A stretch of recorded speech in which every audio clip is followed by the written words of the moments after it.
Yes, once again, it is Wednesday night, and we are back together again. This is your pastor and your friend, Bishop Mark Kariuki, coming to you from One Accord Television and Open Talk. You talk or I talk, or we hear one another, and we move forward in the name of the Lord Jesus Christ. Remember, Open Talk is a forum where we bring in guests and we just chat. We just talk openly. We can talk about anything. But the aim is to bring in information, to bring in correction, to bring in reproof or rebuke, to bring in a stirring up, to stir up that which is in you, to bring in comfort, that whatever is required. I pray that you will receive it from our discussion tonight. But remember, our base, our foundation is the Word of God. We are founded on the Word of God. So whatever we discuss here, we base it on the Word of God, and it's founded on the Word of God. And all the guests that we have brought have been very, very tremendous. They have been a big blessing to us. And last Wednesday was great. And tonight it's going to be even greater, because we grow from one degree of glory to another. So get yourself ready, sit down, get your notebook, get your pencil, get ready to take notes, and I will also be marking the examination that I gave you. I gave you an exam last week, and we will be marking that, because once again, we have our special guest. And our special guest tonight again is Mr. Waithaka Gatumia, who is the CEO of Centonomy.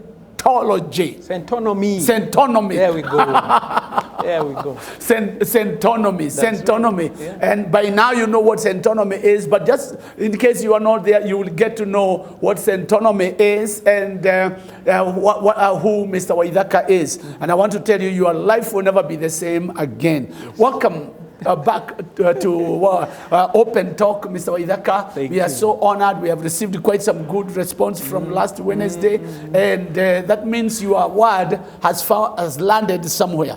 Because when the word lands somewhere and people start reacting to that, to me, that's a big blessing. You know, me, I'm a preacher. I preach, and I preach for change. Yes. I don't preach for entertainment. Yes. I preach for change. That's right. I don't just preach for heaven. I preach, once you are on the road to heaven, your life has got to be better here on earth, because that's where God wants you to be. Amen. Before the trumpet sounds. But I'm sure there are some people who are not with us last Wednesday. Yes. Would you want to introduce yourself sure. A little bit, and then let's hit the road? No problem. And you taught me something. I'm not very used to doing that in other places where I've been invited to go and speak. They don't ask about your personal life. But last week you taught me that I can speak now freely about my personal life. I am a child of God. Jesus found me when I was 10 years old. And I have been born again since I was 10. He filled me with His Holy Spirit, and I've been serving Him all my life. Amen. And there's nothing greater than that. And even in my work life, I have found that the two things are integrated. In fact, I was so excited because I tell people I'm a preacher of two gospels, the gospel of Jesus Christ and the gospel of Centonomy. And as I go further and further, I'm finding that they are related, because Jesus came that we might be set free. And what our goal is at Centonomy is to help you find financial freedom. That's what Centonomy is. Cent, which means money, and autonomy, which means independence. So financial independence, that freedom that comes from that. Yes, I am a husband to one wife. One wife. I've got 3 beautiful daughters, and we are growing together in this faith, but also growing in our knowledge and our wealth creation, because it's not something that happens once and it's over. I loved when we were talking before, where you said being born again is just the beginning of the journey. So the same thing, even the discussion we had last week, the discussion we're having now, as you build your investments, it's a journey. It's not one day and you're wealthy. In fact, what we have found is the people like who win the lottery, and we'll talk about it, they win through betting. Majority of them die poor. Why? Because they didn't go on a journey of wealth creation. So we want to assist as many people as possible to get on this journey of wealth creation. That's what we do as Centonomy, and you can check us out on centonomy.com. That's where we are. Oh wow, that's so good. Thank you so very much. You know, you have mentioned quite a number of things that I was thinking about, and you mentioned about being born again when you are just a young boy of 10, and now you are a young boy of a little bit grown, living almost 40 in a few months. 40. Yes. Wow, and you are living in the midst of women. You are protected by four ladies in the house. So you must be feeling very loved. In fact, there are more than that. I always joke in our class that I'm the only male in my house. Yeah. You know, I have my wife, 3 daughters, the house help, even the dog is female. Wow. So I am the only male in my house. So I'm very loved. You must be very, very, very loved. And also the fact that you are able to teach these things, because you know, a lot of people think that being born again is having porridge in the head. And I think this is something that we need to put to the people, that those people who are born again do not have porridge here. Yeah. They think. Yeah. And we have the mind of Christ. We do. And you know, I was thinking, even when you were talking about Jesus, I thought about the mission of Jesus. The first words that he said, the Spirit of the Lord is upon me. So that to preach the good news, the gospel, to the poor. Yes. That means that our preaching should be able to tell the poor, you are not condemned into poverty. Yes. And to set the captives. To set the captives free. So there is that which we will need to look at and realize that actually Christianity is the real thing. Yeah. It is the life. It is. Don't just sit there and say, you know me, I went to campus and I was taught about this theory that we came from the ape. So why don't you live with the apes? If you came from the apes, you go live with the apes. Anyway, let's not get into that for now. No. But last week, when we were together last Wednesday, we talked quite some about the three principles. That's right. And the principle number 1 was pay yourself first. You pay yourself first. I don't know how many of you have started paying yourself first. This is easy with the ladies. It will be easy with the ladies, because you see, even before they bring the food on the table, they have paid themselves first in the kitchen. in the kitchen. Yes. But it's something that we need to learn. Yeah. In other words, you have to value yourself. Correct. You have to value yourself. Yeah. And then principle number 2, track your spending. Track your spending. Find out where is your money. And I think it was at that point where I gave some homework. Yes. And I have received quite some responses. Okay. I've received quite some responses. And the first one responds and says, in a week, just going through the phone, the amount, the transaction fee paid. Yes. So this one says, in a week they pay 800 shillings. Wow. That means in a month, wow, it is 3,200. Wow. That's just transaction. Yeah, yeah. And in a year, it comes to 38,400. Yes. If you told this person that they could save 38,000 in a year, they would not believe. But now we have figures, Buana. Figures that you have given yourselves. Another one was 508 in a week, just transactions, just through the M-Pesa thing, 508. Now that in a month was 2,032. I've done my mathematics. Have the mathematics here. I've calculated it. Yeah. That is in a month. In a year, that is 24,000. Oh man. Another one said, me, I don't spend much. Me, I only spend 200 in a week.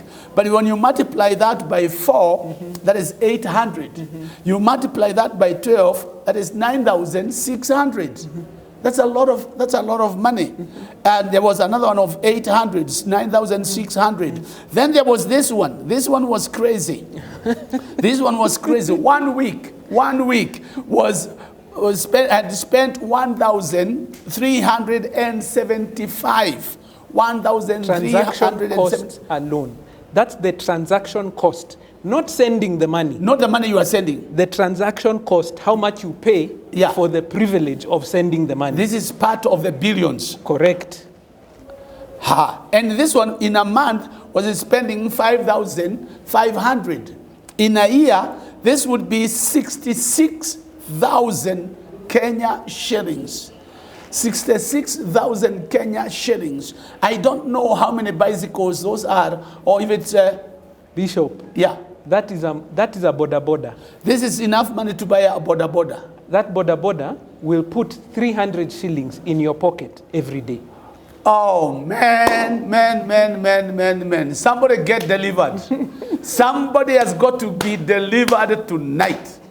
Tonight is your night of deliverance. You think about that. In a year, 66,000. Not the amount of money you have sent, but the fee, the transaction fee that you have paid. I think this is what you have been waiting for all your days.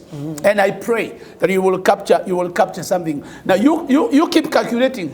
I know some of you just forgot as soon as I said it, but now I'm challenging you again. You calculate just in a week. A normal week, you go to end month and find the first week, the last week of the month, and the first week of the month, and see how much money that you spend, and see what you could be able to save. And here we have not looked at the chips we have eaten, and the pizzas, and the little things that we have spent. Men, you are not poor. This is my conclusion. You are not poor. You have only thought yourself poor. And you remember that scripture, Proverbs 23:7, as a man thinketh in his heart, that he is. So a lot of us think poor, therefore we become poor and we behave poor. But when we do the mathematics, you discover you are not poor. Anyway, now welcome again. That was part of the homework. Can I say something before I get in trouble? Yes. Using mobile money transfer is not a bad thing. It's not a bad thing. In fact, it is a very useful thing. It has transformed our economy because these are all M-Pesa agents who are being paid, other Airtel, Equitel, all of these agents are being paid. They are forming jobs for people somewhere. So using it is good. But we, I think, are abusing it. Anything that is good, you can abuse. We have not even done your bank charges. Man. We didn't ask people to go and bring their statements to find out how much they were being charged because it's the same thing. What we have to do is use a good thing well. Use a good thing well. Don't misuse things because even good things, if you food is good, but we abuse food when we eat too much. We're talking about a generation now who are getting sick because of how we eat. Too much salt is good. In fact, if you don't have salt, you will get sick. But too much salt is bad. You'll get sick. Balance. So even with our finances, financial freedom is found in balance. One of the things you're going to do is you're going to find you have to do multiple things at the same time. You're going to save. As you're saving, you're also investing. As you're investing, you're also spending. But the only way to do all three at the same time is balance. You've got to balance. And you teach on how to balance in Centonomy. Yes.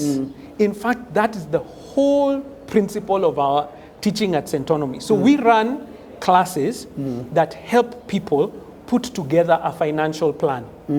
Most of us, our financial plan is somewhere in the back of our mind. It's a very general, vague thing. Bishop, you'll ask somebody, what do you want in your life? They'll tell you, I want to be rich. Rich means nothing. My next question is, how rich? Give me a number. And by when? Now you have a goal. Okay. Before, you just had a vision. It's out there. But what does the Bible tell us about it? About visions? You should do what? Write it down. Write it down. Turn that vision from just being a vision to a goal. A goal has a timeline. When? And it has a cost. How much? Can I give you an example? 2 years ago now, a guy called Eliud Kipchoge had a vision. His vision was, I want to break the world marathon record. Okay? That's just a vision. Any one of us can have it. But he changed that vision into a goal. The goal became a very specific number. 1:59:59. Anything beyond that point, he has achieved his goal. The goal was 1 hour, 59 minutes, and 59 seconds. That's how specific it was. That meant when he went to try, they could track from where he was to the end. They knew what pace he had to keep. Because he knew the end, so he worked backwards to the beginning. Oh, that sounds like someone I know. Yeah. Isn't it the Bible speaks about our Father in heaven who knows the end? So that he knew what creation would be, then he started creating. Look at Eliud now. He says 1:59:59. So he has pacemakers. I don't know if you remember watching the video. I did. They even had a laser on the floor with a car moving at that pace to make sure, don't slow down. You have to keep that pace. Because if you keep this pace, by the time for 2 hours later, less than 2 hours later, when you arrive there, you will have achieved your goal. But he needed to know the end in order to start correctly. Exactly. So when your members, when we as believers, anybody, you begin this journey of wealth creation, don't say, I want to be rich. The question is, how rich? Don't say, I want a home. No. Which home? Where is it? On what plot of land? How big is it? Because then you will know whether your goal is worth 30 million or whether it's worth 5 million. The 5 million or the 30 million, that's not the issue. That's your vision. The issue is, do you know? And then you work backwards. That's what we do in the class. So the very first question when somebody comes in, we ask them, what do you want? It's not what we want. Because Bishop, every one of us has a different dream, a different ambition, a different calling, and different abilities. And so if we're able to look at it and say, this is my vision, we turn it into a goal. It becomes, I want my children to go to a good university. Good. If your child is now 5 years, that means you have 13 years to prepare. How much will that cost in 13 years? Now we have a goal. So where now do we take that money? This money from your transaction costs. Yeah. This 5,000 in a month. Take 2,000 of it and put it in an education fund. And if you do that for the next 13 years, you have achieved your goal. Wow. So anytime you're thinking about your personal finance, you cannot be general about it. You can't be, I'll get to it at some point. I'm working on it. You have to be purposeful so that you're saying, this is where I'm heading. Good. Because of where you're going, this is the cost of it today. And based on that, anyone can achieve their dreams. Anyone. We have seen it over and over again, where someone comes from nothing and achieves their dream. Someone comes from poverty. In fact, someone who's not educated, and yet they surpass even those who are educated. I loved what you said before when we were talking. If wealth creation was about education, the wealthiest people in the world would be professors. You are right. When you read those lists of the wealthiest people, are any of them professors in university? None of them is. It has nothing to do with education. It has to do with your purpose and what you said before, your discipline. So when somebody comes into our class, we don't come and tell you this is what you're going to do. You start here, you do this, you do. No, we ask you, Bishop, what do you want? Then you'll tell us, I want this, this, and this. Good. Now we have a goal. So how do we get there? You invest here, you save this amount, you do this, and you get to your goal. So the first thing that one has to have is you have got to have a goal. A goal is where you are aiming at. That's what you would also call it a dream. Yes. You call it a dream. So it's a vision. The first one is a vision or a dream. Yes. But you have to turn that vision or that dream into a goal. Okay. A goal is a vision which has a timeline when, in 5 years, at the end of this year, you have a border, when, and how much will it cost? And your goal or your vision has got to be bigger than you. That's right. Because if it's not bigger than, if it's smaller than you, then it is not a vision. It's a waste of time. That's and right. a lot of people, a lot of us specialize in mediocrity, in the small little things, because you are told if you think big, you are making yourself bigger, you are proud. So in the name of humility, we want to think big, me I can't, me I don't, me I this, me I this, me I that. But you've got to think big. That's right. And bring your vision to fulfillment. Because I remember very well when I was building in Nakuru, we started, I was living in a igloo, a Kamada house. And my wife didn't like it very much. But that's all I had. So I had put up this Kamada house and plastered it, and then it was not very good. Then she kept on saying, when are you going to build a house? I said, okay, I'm going to build one. So I started making blocks. Just buy some 2 bags of cement, some sand. Sand does not get rotten. No.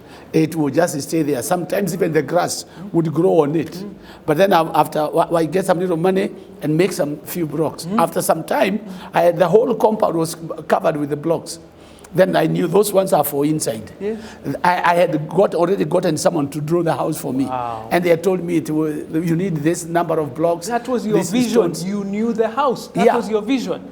Then you made it into a goal by drawing it. Now you are educating me, boy. No, you are doing it even without knowing. That's how you've achieved it. But people think, you see, they see you now, Bishop, with your nice house, with your nice car. They didn't ask you, where did you start? No. Did you start in that car? No. Did you even have a car when you were starting? I didn't even have a bicycle. What are we talking about? I didn't even have a bicycle. Please tell them your story. I wish I would. Write a book, because this is one of the problems we have in Africa. We don't write to tell what happened.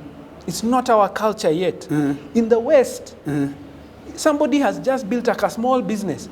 They'll write a book so that the next person who's coming to build that business, they know where to start, like what you have just said. And by the way, if you would want to order my book, The First Quarter, it's called The First Quarter, please just call the number on the screen and we will send the book to you. Yes. I have a book, The First Quarter. Talks a lot of my beginnings. Yes. So back to my igloo. So I've made up my blocks. Then this architect had told me you will need this number of stones, lorries. And I started buying one after the other after a long time. And heaped stones there. The kids would go and play around there. The grass grew, it became like a mountain. And they thought, this one doesn't know what it's doing. But when I started building, within 6 months, the house was up. Because everything had been there. I was eating the elephant mos. Mos is what we say, we who come from South Nyanza, pole. I was eating the elephant slowly, and we were able to build. But you know, right now, I don't want to digress, but it's also good to mention about this. There is a disease that has come into our country, and it is a disease of wanting to get rich quickly. We also have this in the church. The pastors will look at Mark Kariuki and they will see Mark Kariuki is driving a good car, and they will say, I want to be a preacher so that I can drive a good car. I want to do this so that I can be like this. And they have no idea where we started. Then there is also this disease that has come of betting. That now you just use 20 shillings and you can get 20 million. In fact, someone wrote to us. Someone wrote to us a text message a few weeks ago and said, please pray for me. I am believing God. I want God to give me 20 million US dollars. 20 million. Pray for me so that I can serve God. And we all hide in serving God. And I'm trying to tell them, when I started serving God, I didn't even have 10 shillings. Yes. Me, I just started serving God. Even I used to walk from Langa Mwisho to the old town hall to go and do my Bible study. But I didn't have the money. But so you don't get into the ministry to get money. This idea, what is your view of this get rich quickly ideas that have come into the society and also crept into the church? It's dangerous. Dangerous. And we are losing a lot of young people. And what the statistics are showing is we are losing a lot of old people as well. We train teenagers as well. We train campus students. One of the saddest days for me, this young man now, not a boy, young man came and told me, Waithaka, my father is in this betting thing. He's losing all our cash. I don't know what to do. And it struck me, young people don't have money. So who are these people who are betting the most? It's the older men, the older women. In fact, we are finding a lot of women are in the lottery. So men tend to say, oh, sports, I know Manchester United will beat this one, whichever other team it is. So I'm going to put money there because I know. Ladies, they're like, hey, 50 shillings, and we can possibly win 50 million. So they just put every so often. What we don't understand is these things are businesses, and any business is designed to make money for the business, not for you. That's what this system is. Can I talk about betting so that you understand that it is rigged against you? It's not illegal, but the system is rigged against you. Let me show you. On sports betting, you usually have 3 options. Win, lose, or draw. On one soccer match, you can pick one. My team is going to win, their team is going to lose, or my team is going to lose, or it will be a draw. Now, if you pick correctly, you win some money. But watch this. Since there are 3 options, you have one to choose. So, in probability, if you remember from primary school maths, high school maths, you did probability. You have one chance out of 3 to win. The betting company has how many? 2 out of 3. If I came to you, Bishop, and I told you, let's do a deal here. You have one chance to win, I have 2. Would you take it? No way. No way. You know, a lot of people don't see it from that perspective. We do this every day. And not only that, so they have 2 chances to win, you have 1. Not only, they have also decided the odds of each one of them happening. So they are controlling the entire system. They are not in business to lose money. They want to make money. They're not going to give it to you for free. So watch this. So they have millions of people who are participating. One winner. Out of the millions. Out of the millions. So you look at that one person in, hey, this person has won 50 million shillings. Wow, wow. Ni ukweli. They even show you the check. You don't realize they have made 5 billion from everybody else. They are barely even giving a few cents to that person. The system is rigged against you. So when you're getting into betting, you're throwing your money away. Wow. When you're getting into the lottery, it's even worse. You have one chance out of 10 million of you. In fact, they were doing the statistics. You are more likely to be struck by lightning twice than for you to win the lottery. Wow. Your chance of being struck by lightning. So I always ask people, anyone in the room, have you been struck by lightning even once? Because your chance might come. Come on. Here's the thing. When we think about wealth creation, we have to think about it like this. You cannot earn from nothing.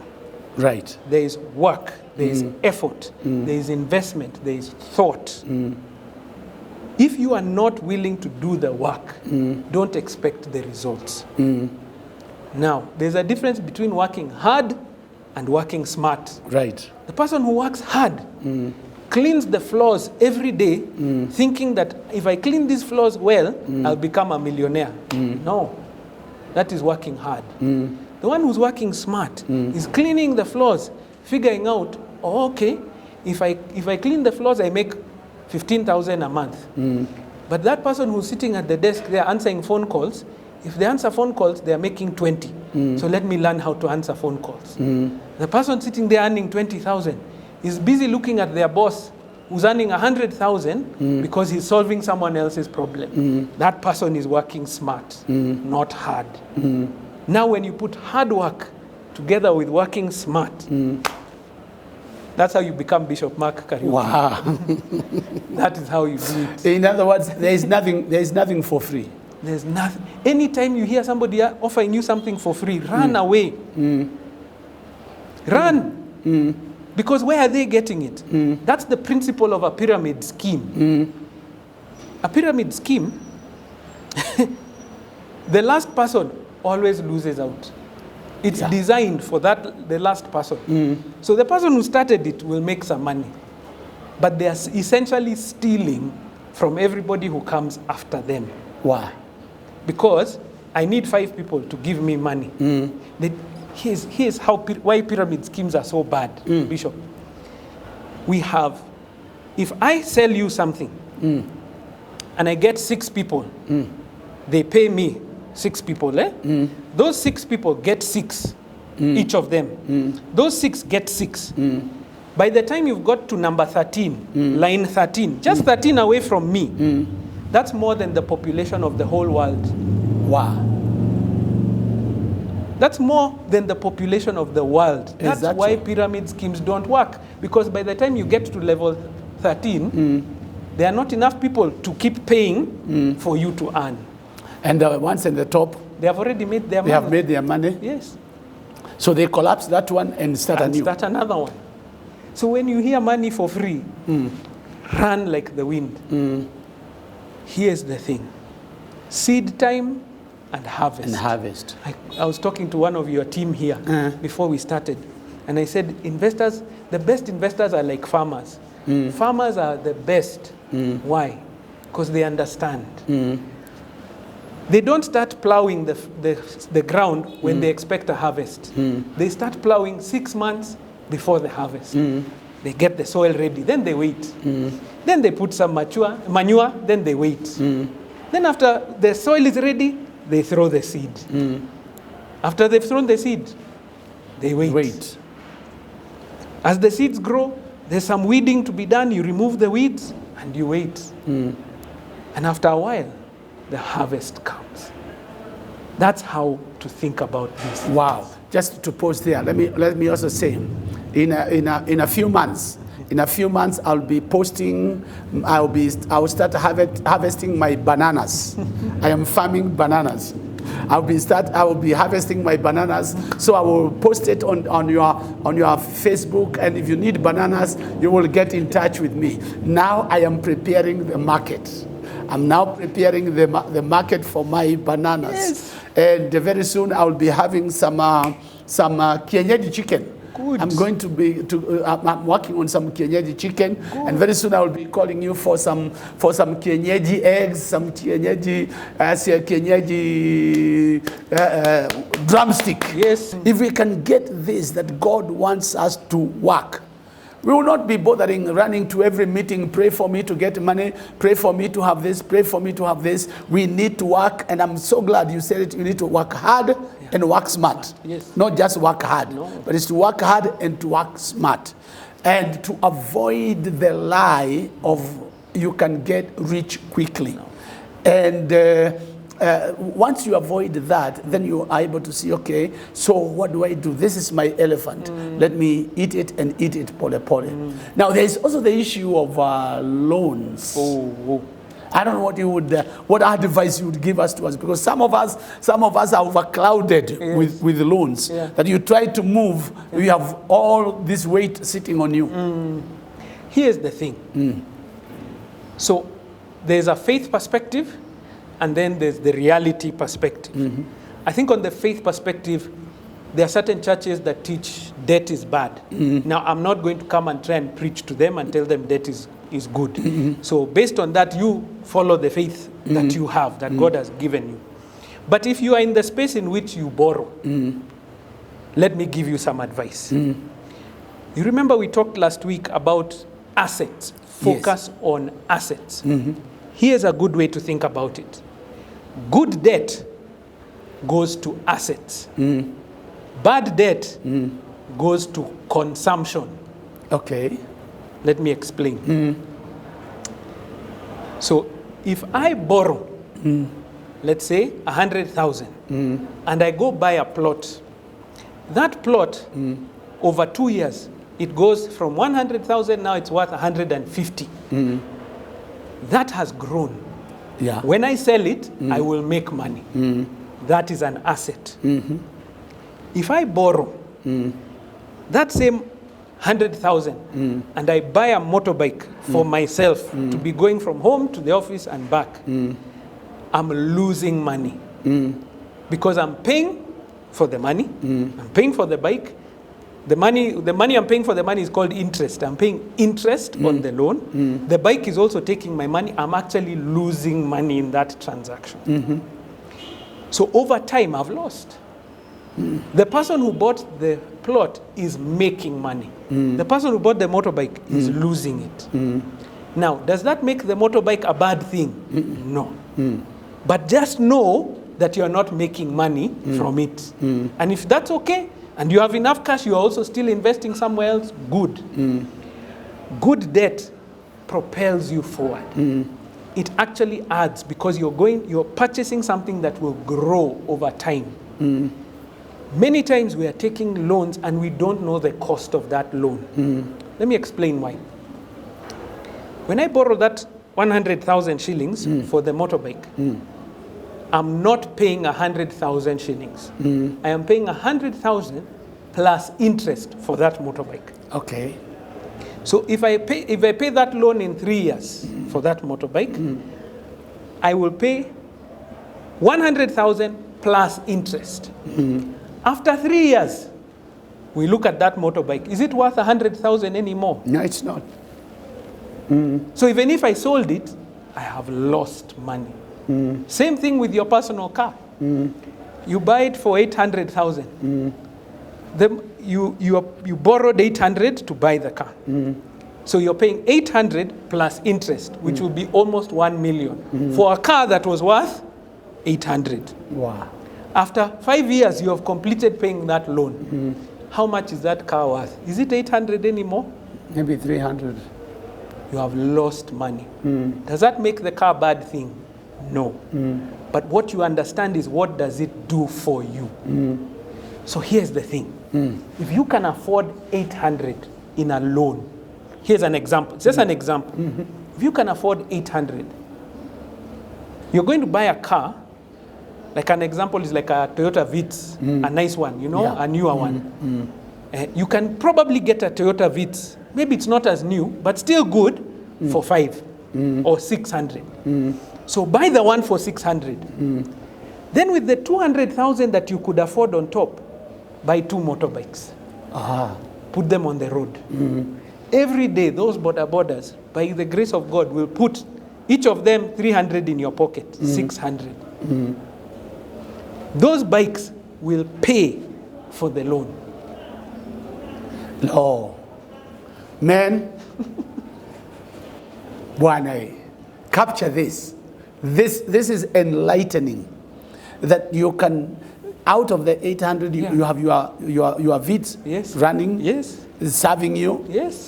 And you have some 300 coming from the motorbike. 2, actually 600 if you have 2 motorbikes. And you are also helping 2 families. You are feeding 2 families, maybe educating 4 kids, because you have created employment, and you are helping the economy grow. That's it. Wow. We have to begin to think about multiplication, not addition. Addition, you won't go far. Multiplication. The Bible talks about 100-fold. Yes. When you say 100-fold, it's not 100 on top of, it's not addition, it's multiplication. Right. That's what investment does. Investment multiplies your money, not just adding. Saving you will never become a billionaire saving. You have never heard of a billionaire who saved. Can I give you the maths? Yeah. Give me. If I was to save faithfully 1 million shillings every month, Save 1 million shillings every month. Do you know how long it would take me to become a billionaire, reach a billion? 1 million every month. You know how long it would take? 83 years. 83 years. Yes. Wow. And that is faithfully saving 1 million every month. So when you talk to anybody who has become a billionaire, they did not save to become the billionaire. They formed companies that were producing value, multiplied value over time. That's where the wealth is found. So when we talk about saving in the Centonomy class, saving is very important. But saving is not the wealth generator. Saving is having cash available for an emergency, or you are saving up to an investment. Do you see? So saving is not the end goal. Yeah. Saving is to have some cash available for an emergency. When things go wrong, you can have a nest egg. But also you can save and build up and buy. You know that we did this calculation.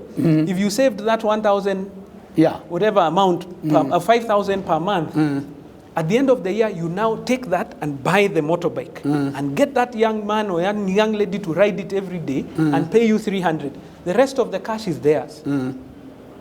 That motorbike now will multiply these 66,000. Wow. That's what we're talking about.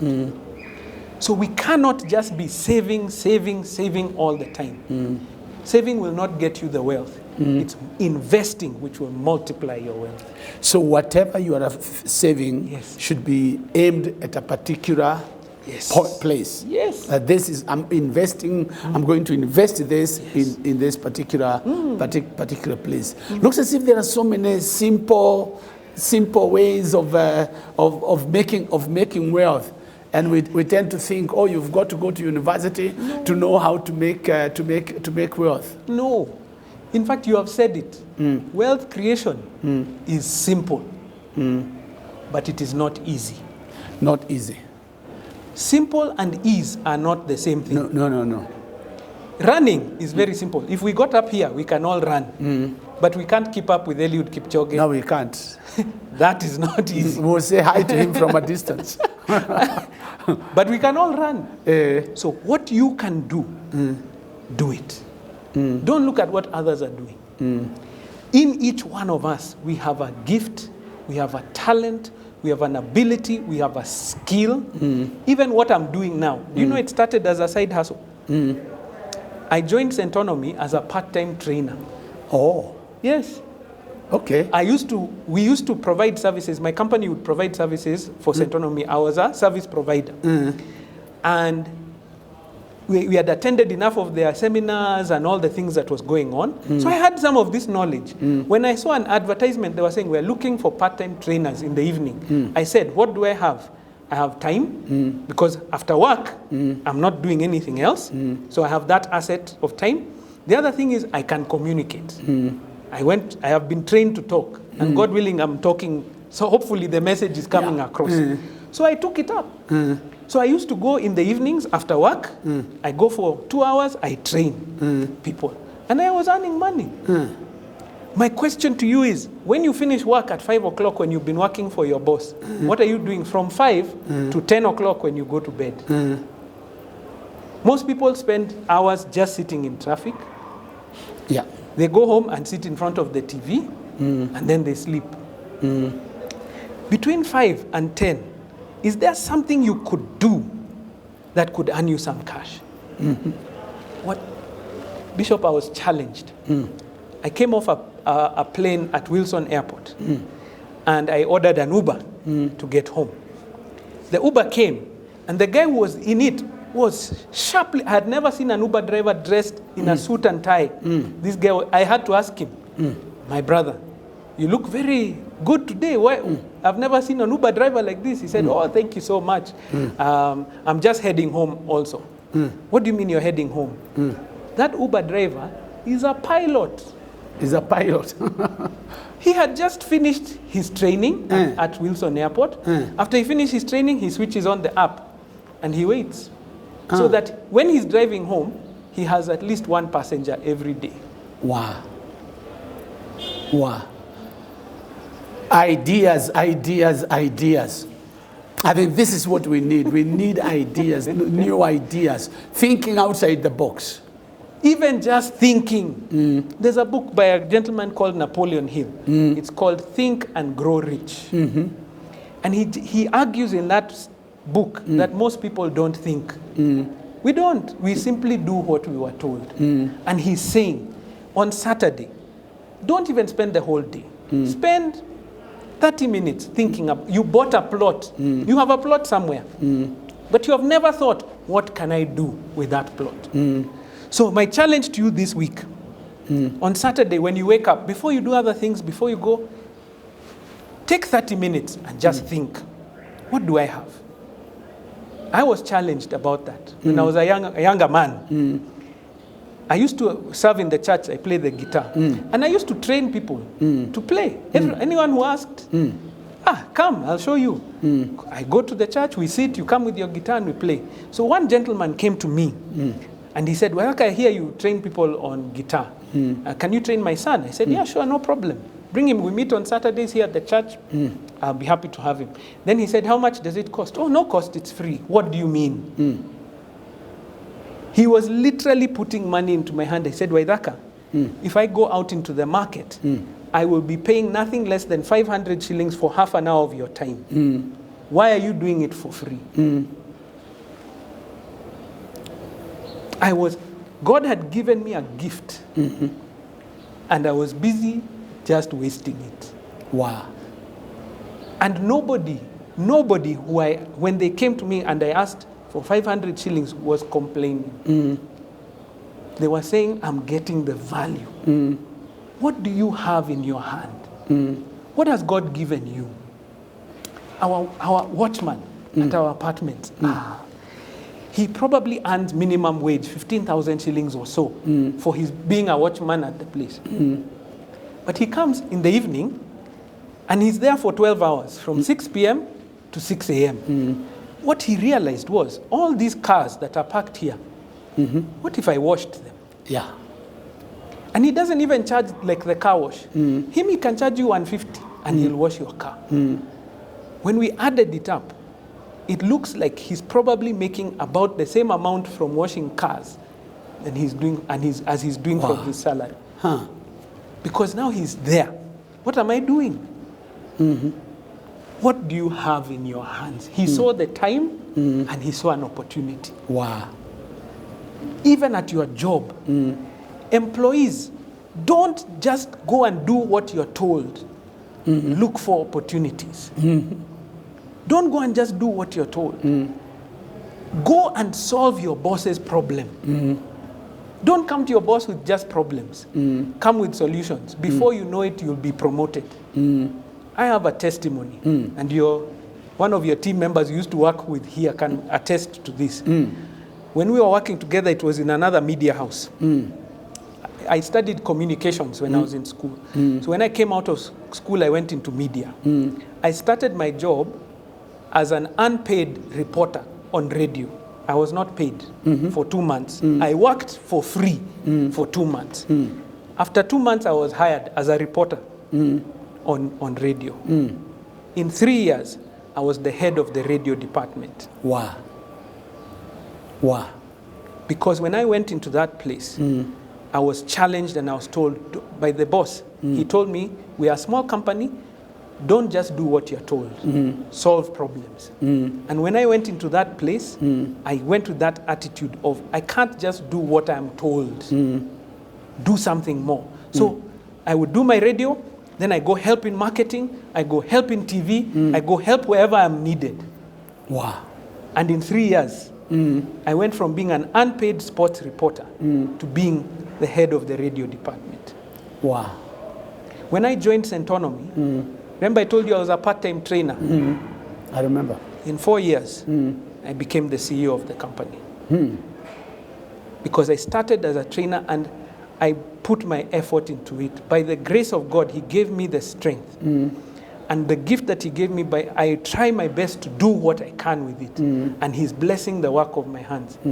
I went from being part-time to full-time, head of training, became the general manager, and now I'm the CEO of the company within that period of time. Wow. So can we say that we have a problem with our people in that we don't want to think? We don't want to think. We want other people to think for us. Yes. We want someone else to think and tell me, this is what you need to do. Again, we're still going back to the education system where we have been taught to receive instructions and to follow instructions to the letter and never think. But I'm thinking about this scripture, which Paul tells the Ephesians. In Ephesians 3 and verse number 20, it says, now unto him who is able, he's commending the Ephesians, and to him who is able to do exceedingly abundantly above, to God who is able to do exceedingly abundantly above that which we ask or think. So it is our refusal to think or our bondage in thought binds us from receiving even what the abundance, the exceedingly abundantly above that God is providing for us. So if we can get the church, the believers, to think outside the box and not just to think about heaven. No. We are in Kenya. We were put here. Yeah. The dominion is here. The dominion of man is here. We were given the authority on this earth. Can we do something with that authority? And it was, we are waiting for everybody else to give us. Africans, wake up. We are waiting for aid to come from another place, investment to come from another place. We were just discussing before we came on air, and I was telling your team, do you know, Bishop, on the Nairobi Securities Exchange, the stock exchange here in Nairobi, over 60% of the transactions are by foreigners. Is that so? Yes. Where is your money, Kenyans? Why aren't you investing? Others are seeing your market is growing, so they are bringing their money here to grow. Wow. Well, as we are sitting and watching it and saying, wow, that's great. It is time for us to wake up and start doing the job. Yes. So rise up and think, Bwana. Don't just sit there. The other day, I was so excited the other day when my wife put it on her page that she was going to teach on how to cook pizzas. And she got quite a number of people saying, I want to be in that class, I want to be in that class, I want to be in that class. Yes. And very soon, she was there. I was Kadayamoko, give me that muiko, give me that, give me that, give me that, give me that. Yeah. But I also knew at the end, there's something I'm going to get out of this. That's it. So I ate the pizza, she cooked the pizza, I ate the pizza, but she was able to communicate and give this to other people. And I remember I was talking to one of our pastors' wives who was a member of the class and saying, can you consider now cooking pizza in your area and you start selling pizzas in your area? Why not? You have the education. Why not? You see, we have the mindset that to go into business, you have got to have a big capital. No. I don't know what you could say about that, capital in business. You can start a business with zero capital. Zero capital. Like tell us, Bwana. Like this business that we are doing here, talking. How much capital do you need to talk? Hakuna? Nothing. So, look for opportunities. Don't ask for money first. Look for opportunities where you can go and speak. Just say, I have something that I can train your teenagers at your church on career development. Go, don't ask for anything. Do it. Then now you have built a reputation. See, they have thought about you. The next time they're having a youth conference, do you remember that guy who came and trained on career? Can he come and train? Hello, Waithaka, can you come and train on career development? Yes, sure. 25K.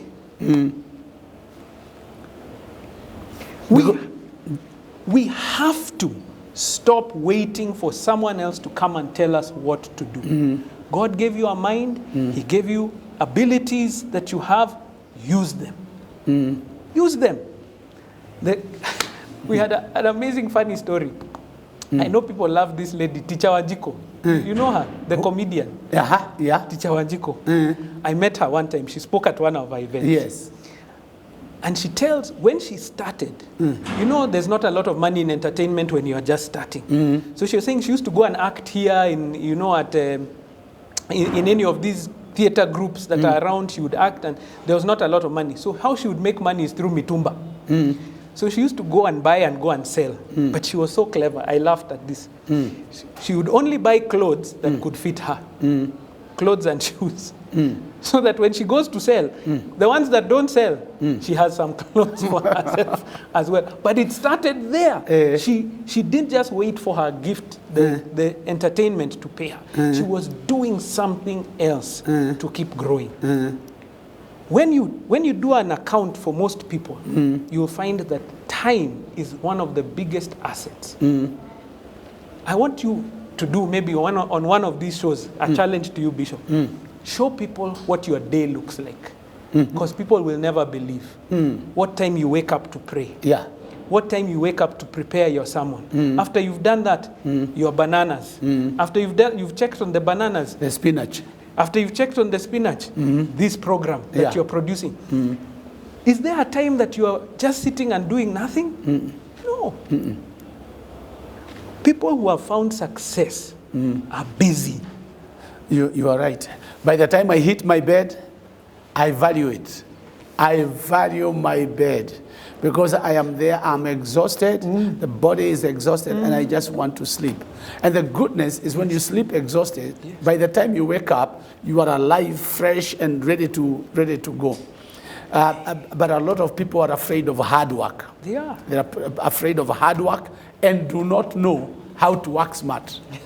I am trusting that just from this program, at least someone will pick on how to work smart. I pray so. Well, I think we have a duty and a calling to bring this information to the people. Now, if someone wants to come to your class, how would one come to your class? It's very easy. And what are the qualifications? No qualifications required. Just come with a good attitude to learn. But, so we have multiple classes. As I said, we train on personal financial management, entrepreneurship, which is how to run a business, and career development. So you go to our website, Centonomy.com. We've got all the classes listed there. You pick one and register. Like now, the next classes are starting in the month of June. The first week of June, we start. So this is a good time for you to go there and register. Once you've registered, there's a registration fee for each one of the classes. We will call you and tell you all the things that are required. We provide the manuals that you're going to use. All our classes, because of COVID right now, are online. So you just log in to the class, you take it, and you go. How we run our classes is very simple. One class per week for the course.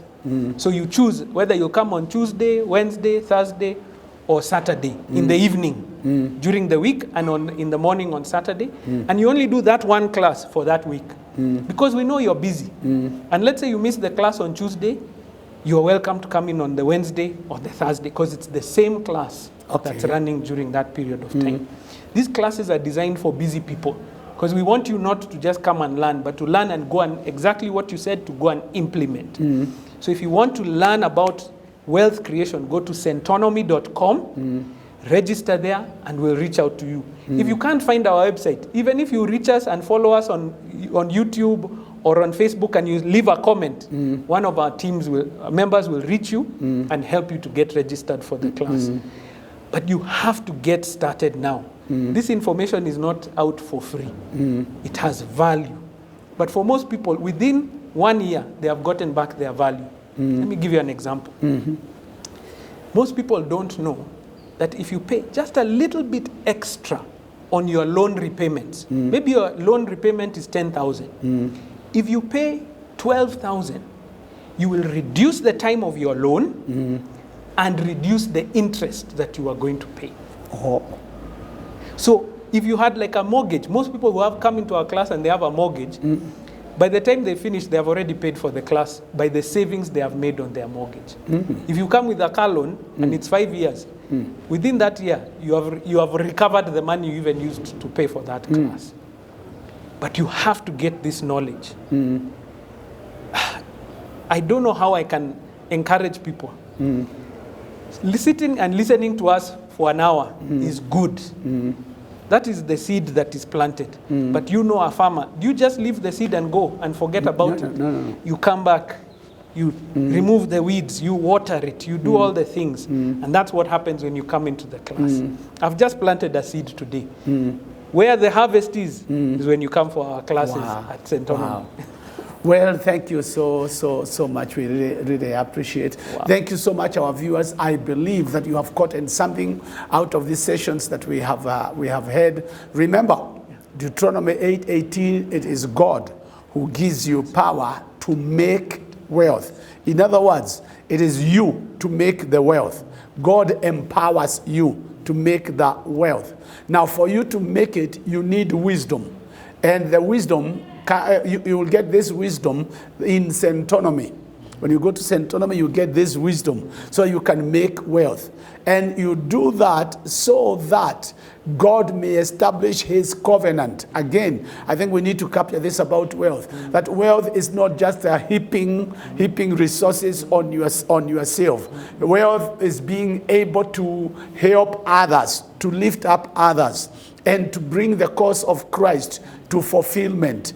I pray that out of this program, you have gotten something, and that you will go into the centonomy.com and get more information. Don't just settle with the information. You take a step of faith. Don't say, I don't have money.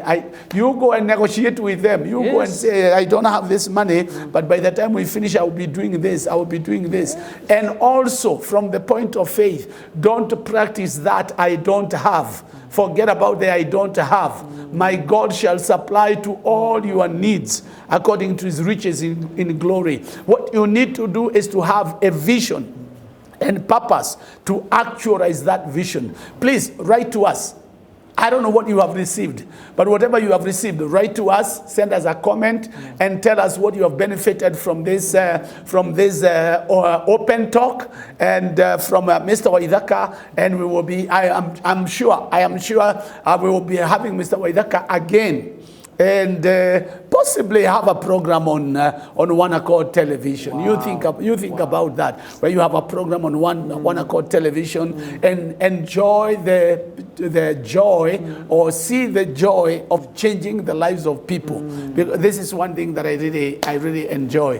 Thank you so much. We love you and we value you. Again, remember, this is your pastor and your friend, Bishop Mark Kariuki, for a long time, through Open Talk. We'll see you this coming Wednesday. You have a super night and a great week ahead of you. God bless you.